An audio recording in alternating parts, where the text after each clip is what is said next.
अष्टमोऽध्यायः। Chapter 8.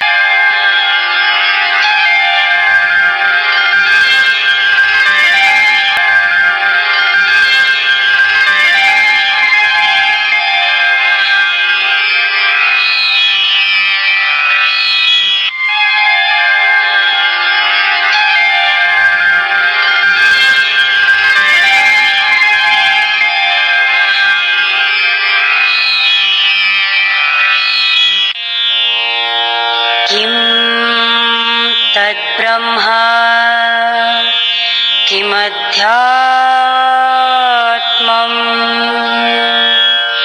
किं कर्म पुरुषोत्तमा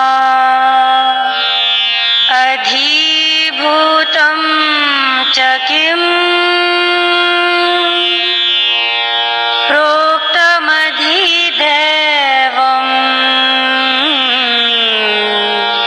किमुच्यते।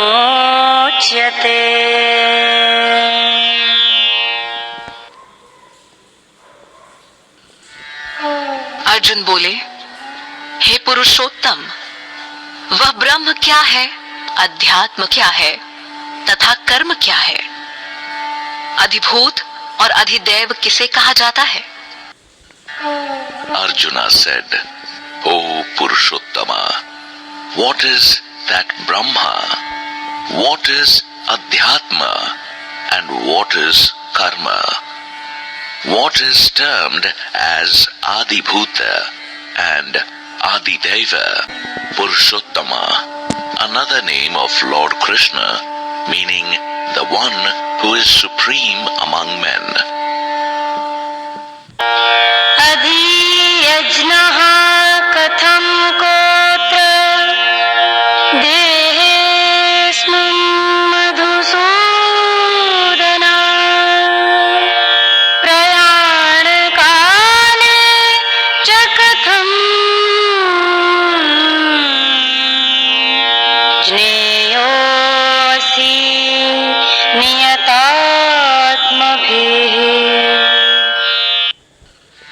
हे मधुसूदन, यह अधियज्ञ कौन है और वह इस शरीर में किस तरह से विद्यमान है तथा वह पुरुष जिनका मन स्वयं अपने वश में है, वह अंत समय में आपको किस प्रकार जान जाते हैं?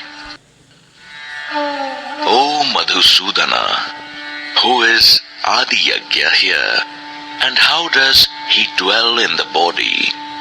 How do those with a controlled mind know you at the time of death? Shri भगवानुवाच अक्षरं ब्रह्म परमं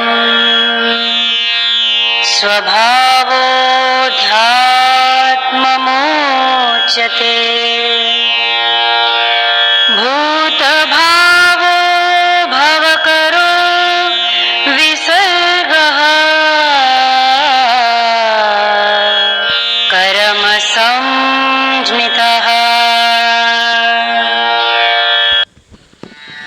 श्री भगवान बोले, वह जो कि विनाशहीन तथा सर्वोच्च है ब्रह्म है। उस ब्रह्म का प्रत्येक शरीर में बसना अध्यात्म कहा जाता है। प्राणियों में उत्पन्न त्याग जिससे उसके अस्तित्व की अभिव्यक्ति हो, वह कर्म कहलाता है। Lord Krishna said, Brahma, the Supreme, is indestructible. One's own self is called Adhyatma. The offering which causes existence and manifestation of beings is called Karma. अधिभूतं क्षरो भावः पुरुश्चाधिदेवतम्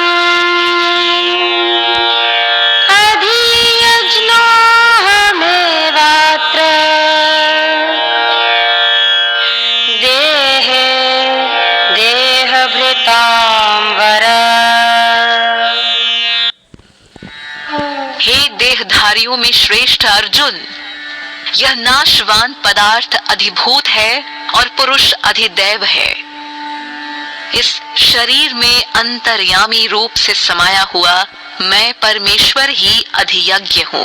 O best of the embodied beings, Arjuna, the perishable matter is Adibhuta and the Purusha is Adideva.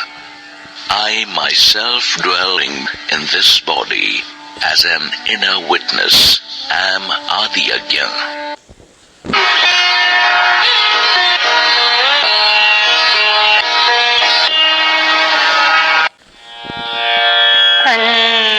काले च मामेव स्मरन् मुक्त्वा कलेवरम् यः प्रयाति स मद्भावम् याति नास्त्यत्र संशयः। जो मनुष्य मरते समय मेरा स्मरण करते हुए अपने शरीर को त्यागता है वह मुझे ही प्राप्त होता है, इसमें कोई संदेह नहीं है। Even at the time of death, the one who leaves the body remembering me alone attains me. There is no doubt about it. यं यं वापि स्मरन् भावं त्यजत्यन्ते कलेवरम् तं तमेवेत्ति कौन्तेय सदा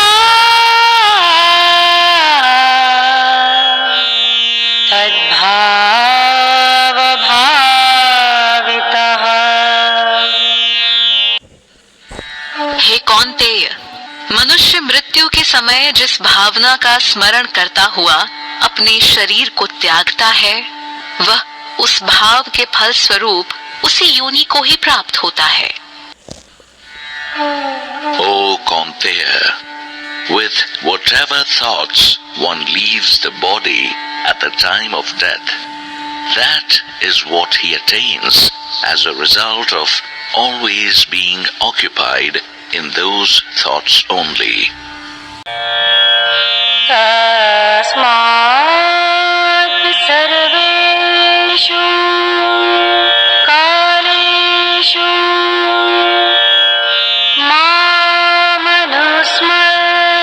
मामनुस्मर्योऽद्य च मय्यर्पितमनो बुद्धिर्मामे वैश्यस्य संशयम्।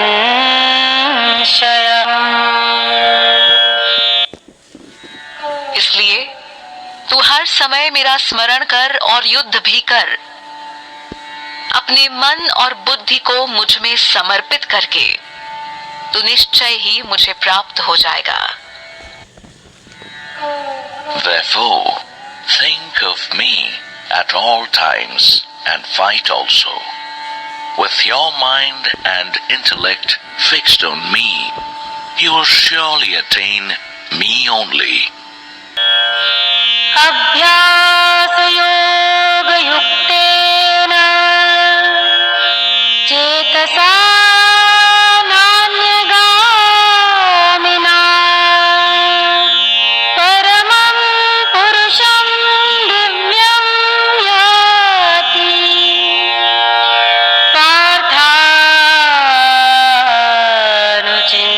पार्थानुचिन्तयन्। हे पार्थ, निरंतर ध्यान योग के अभ्यास से अपने मन की स्थिरता कायम करके तथा किसी और का चिंतन न करते हुए केवल परम दिव्य पुरुष का चिंतन करता हुआ शरीर छोड़ने वाला मनुष्य उसी को ही प्राप्त होता है। O Partha, the one whose mind is disciplined through the practice of meditation thinking about nothing else but only the supremely divine Purusha. He attains that only. कविं पुराणमनुशासितारम् अणोरणीयां समनुस्मरेभ्यः सर्वस्य धातारमचिन्त्यरूपम्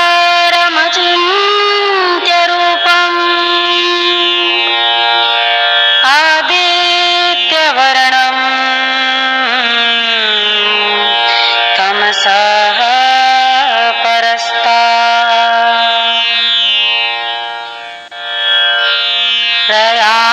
प्रयाणकाले मनसा चलेन भक्त्या युक्तो योगबलेन चैव भ्रुवोर्मध्ये प्राणमावेश्य सम्यक् सतं परम्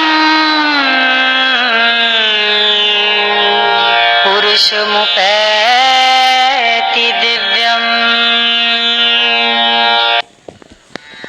जो मनुष्य उस सर्वज्ञ, अनादि, सबका पालन करने वाले, सूक्ष्म से भी सूक्ष्मतर, सबके धाता, अचिंत्य रूप, सूर्य के समान प्रकाशवान और अज्ञान से परे तत्व का ध्यान करते हुए अंत समय में योग बल से अपने प्राणों को दोनों बाहों के मध्य रखकर भक्ति पूर्वक मेरा ध्यान करते हुए शरीर त्यागता है, वह दिव्य परम पुरुष को ही प्राप्त होता है।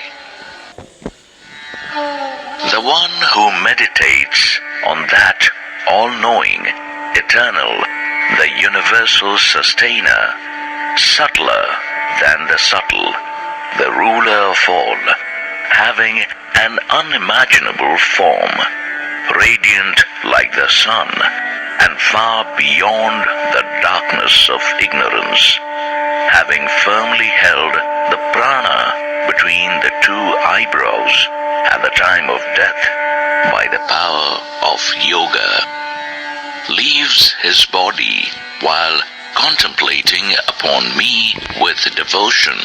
He certainly reaches that supremely divine Purusha. यदक्षरं वेदविदो वदन्ति विशन्ति यद्यतयो वीतरागः यदीच्छन्तो ब्रह्मचर्यं चरन्ति तत्ते पदं संग्रहे प्रवक्ष्ये। वेद को जानने वाले विद्वान जिसे अविनाशी कहते हैं, अनासक्त सन्यासी जिसको प्राप्त होते हैं और जिसकी इच्छा से साधक गण ब्रह्मचर्य का आचरण करते हैं, उस परम पद को पाने के बारे में मैं तुम्हें संक्षेप में कहूंगा। I shall tell you briefly about that supreme goal, which the knowers of the Vedas term as indestructible, which the self-controlled sages merge into, and aiming at which the seekers practice celibacy. सर्वद्वाराणि संयम्य मनोहृदि निरुद्य च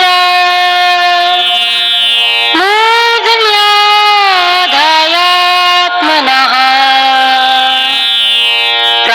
प्राणमास्थितो योगधारणा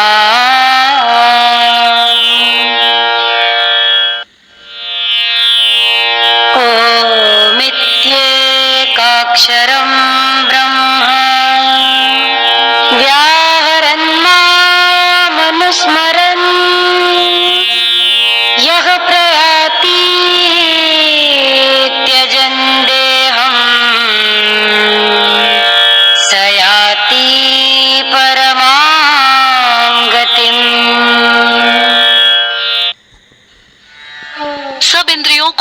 वश में करके तथा चित्त को हृदय में स्थिर करके और प्राण को मस्तक में स्थापित करके योग धारणा में स्थित होकर जो पुरुष ओम शब्द जो कि एक अक्षर रूपी ब्रह्म है इसका उच्चारण करता हुआ मेरा स्मरण करता हुआ शरीर का त्याग करता है वह परम गति को प्राप्त होता है।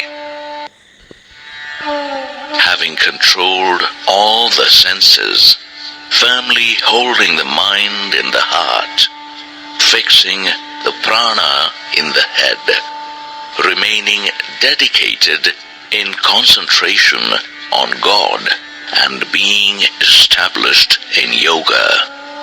He who leaves his body remembering me and uttering the sacred syllable Om attains the supreme goal.